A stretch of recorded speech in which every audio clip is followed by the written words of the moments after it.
శ్రీమాత్రే నమః. మిత్రులందరికీ శుభోదయం.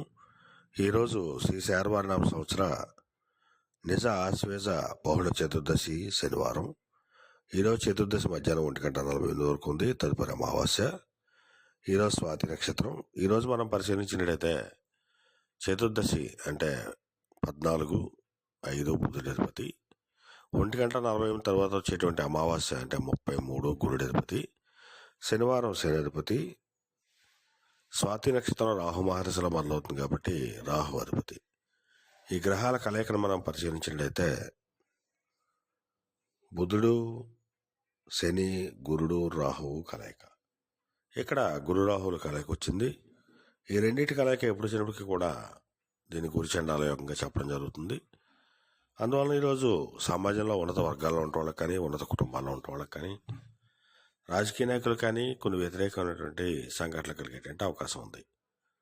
అందువల్ల ఆయా రంగాల్లో ఉన్నటువంటి మన మిత్రులు మిక్కిలి అప్రమత్తంగా ఉండవలసిందిగా మనకు శాస్త్రం ఇచ్చి చెప్పడం జరుగుతుంది.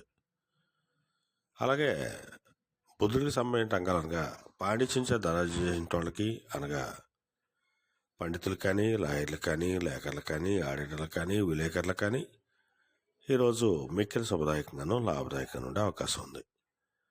అలాగే శనికి సంబంధించిన రంగాలనగా సమస్త ఆయిల్ వ్యాపార రంగంలో ఉన్న వాళ్ళకి, పాతిన వ్యాపారం చేసిన వాళ్ళకి, బంగారు వర్తకులకి, బంగారు ఆభరణాలు తయారు చేసిన వాళ్ళకి, శానిటరీ వర్తకులకి, సిమెంట్ వర్తకులకి ఈరోజు మిక్కిలి శుభదాయకంగానూ లాభదాయకంగా ఉండే అవకాశం ఉంది.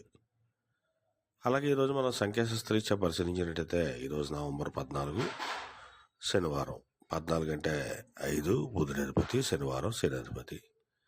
సంఖ్యాశాస్త్రరీత్యా కూడా జ్యోతిశాస్త్రరీత్యా చెప్పినటువంటి ఫలితాలే మాకు చెప్పడం జరుగుతుంది. అలాగే ఈరోజు పంచాంగరీత్యా దుర్మోత్తోజ్జాన్ని మనం పరిశీలించినట్లయితే దుర్మోత్తం ఉదయం 7:36 వరకు ఉంది. వర్జ్యం రాత్రి 2 గంటల నుంచి 3:29 వరకు కూడా వర్జ్యం ఇవ్వడం జరిగింది. ఈరోజు పంచాంగరీత్యా ఈ రకమైనటువంటి ఫలితాలు గోచరిస్తున్నాయి. అలాగే ఈరోజు నక్షత్రం అనేటువంటి స్వాతి నక్షత్రం ఎవరికి తారాబలం కుదురుతుందని మనం పరిశీలించినట్టయితే అశ్విని, కృత్తిక, మృగశిర, పునరసు, పుష్యమి, మక, ఉత్తర, హస్త, చిత్త, విశాఖ, అనురాధ, మూల, ఉత్తరాషాఢ, ధనిష్ట, పూర్వభద్ర, ఉత్తరాభద్ర. ఈ నక్షత్రంలో జన్మించినటువంటి మన మిత్రులందరికీ కూడా ఈరోజు నక్షత్రం స్వాతి అనుకూలంగా ఉంటుంది. అందువల్ల ఇప్పుడు చెప్పుకున్నటువంటి నక్షత్ర జాతకులందరికీ ఈరోజు శుభకరంగా ఉండే అవకాశం ఉంది. అలాగే ఈరోజు సంఖ్యాశాస్త్రరీత్యా జ్యోతిశాస్త్రరీత్యా శని బలం ప్రబలంగా ఉండడం చేత ఈరోజు శనివారం అవడం చేత ఆ పరమేశ్వరుని, ఈశ్వరుని ఆవు పాలతో అభిషేకించినట్టయితే సర్వశుభాలు కలుగుతాయని చెప్పి మనకు శాస్త్రీత్యా చెప్పడం జరుగుతుంది. అలాగే ఈరోజు శనివారం, అందువల్ల లేత పసుపు రంగు వస్త్రాలు కానీ లేదా లేత నీలిరంగ వస్త్రాలు కానీ ధరించినట్టయితే సర్వశుభాలు కలుగుతాయని చెప్పి మనకు శాస్త్రీత్యా చెప్పడం జరుగుతుంది. అలాగే ఈరోజు ఆశ్వేజ బహుళ అమావాస్య, దీన్నే మనం దీపావళిగా జరుపుకుంటాం. అందువల్ల మన మిత్రులందరికీ కూడా దీపావళి శుభాకాంక్షలు తెలియజేస్తున్నాను. అలాగే ఈరోజు శనివారం, శని బలం, బుధ బలం ప్రబలంగా ఉంది. అందువల్ల ఈరోజు బుధుడి సుక్షేత్రాలు అనేటువంటి మిథున, కన్యా రాశిలో జన్మించిన వాళ్ళకి ఈరోజు విశేషమైనటువంటి ధనలాభం కలిగేటువంటి అవకాశం ఉంది. అలాగే సంఘంలో గౌరవ మర్యాదలు పెరిగేటువంటి అవకాశం ఉంది. అలాగే బుధుడి మిత్రక్షేత్రాలు అనేటువంటి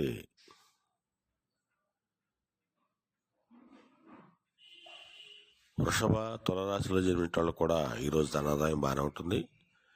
వీళ్ళు కూడా వ్యాపారంలో కొత్త నిర్ణయాలు తీసుకునేటువంటి అవకాశం ఉంటుంది. అలాగే శని సుక్షేత్రాలు అనేటువంటి మకర, కుంభరాశిలో జన్మించిన వాళ్ళకి ఈరోజు ధనాదాయం బాగానే ఉంటుంది. వీళ్ళు చేసేటువంటి వ్యాపారంలో కొత్త వరవడి వచ్చేటువంటి అవకాశం ఉంటుంది. అలాగే శనికి మిత్రక్షేత్రాలు అనేటువంటి మేన, ధనురాశిలో జన్మించిన వాళ్ళకి కూడా ఈరోజు ధనాదాయం బాగానే ఉంటుంది. సంఘంలో గౌరవ మర్యాదలు పెరిగేటువంటి అవకాశం ఉంటుంది. అలాగే శనికి శత్రుక్షేత్రాలు అనేటువంటి మేష, వృశ్చిక రాశిలో జన్మించిన వాళ్ళకి ఈరోజు అతి సామాన్యంగా ఉండే అవకాశం ఉంది. అలాగే సింహరాశిలో జన్మించిన వాళ్ళకి, కర్కాటక రాశిలో జన్మించిన వాళ్ళకి కూడా ఈరోజు అతి సామాన్యంగా ఉండే అవకాశం ఉంది. అలాగే మరలా మన మిత్రులందరికీ కూడా మరొకసారి దీపావళి శుభాకాంక్షలు. మన మిత్రులందరూ కూడా ఆయురారోగ్య ఐశ్వర్యాలతో తోకాలని చెప్పి నేను నిత్యం ఆరాధించే ఆ లలితాదేవి అమ్మవారిని కోరుకుంటూ మరొకసారి మన మిత్రులందరికీ దీపావళి శుభాకాంక్షలు. ఇట్లు మీ పెద్దబాబు సిద్ధాంతి గోలాల మామిడి.